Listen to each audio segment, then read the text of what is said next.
Hello friends, welcome to Creative Medicine. In this lecture, we will learn about Post-operative treatment should be so in Wilms tumor. Actually, in Wilms tumor, when do you suspect post-operative treatment? Post-operative treatment is suspected in the following. It should be done in the following conditions. If the patient has solitary tumor, solitary kidney. Remember, if the patient has solitary kidney, we should not take any chance that one kidney should be saved on any due to any reason, that one kidney should be saved. So if there is, definitely we should do a pre-operative treatment is necessary.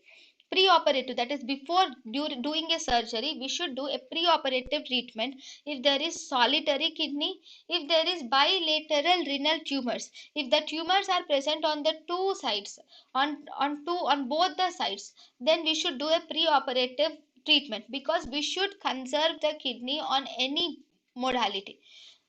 To any extent we should conserve the kidney. So for that, first we do pre-operative treatment and then we go through surgery. Tumor in a horseshoe kidney. Horseshoe kidney is when both the lower poles of the kidney are fused with each other. It is a congenital anomaly where both the lower poles of the kidney are fused and the blood supply occurs from the lower pole to the kidney. This is a special situation, and tumor in this kidney is very difficult to treat. So we should, for in order to make sure that we should conserve a part of the kidney, pre-operative treatment is necessary.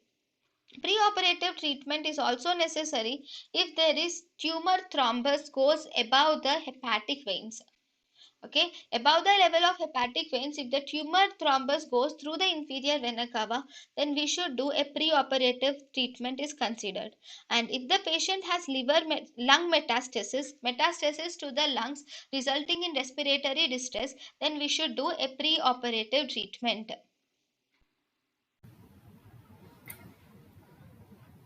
thank you and thank you for watching.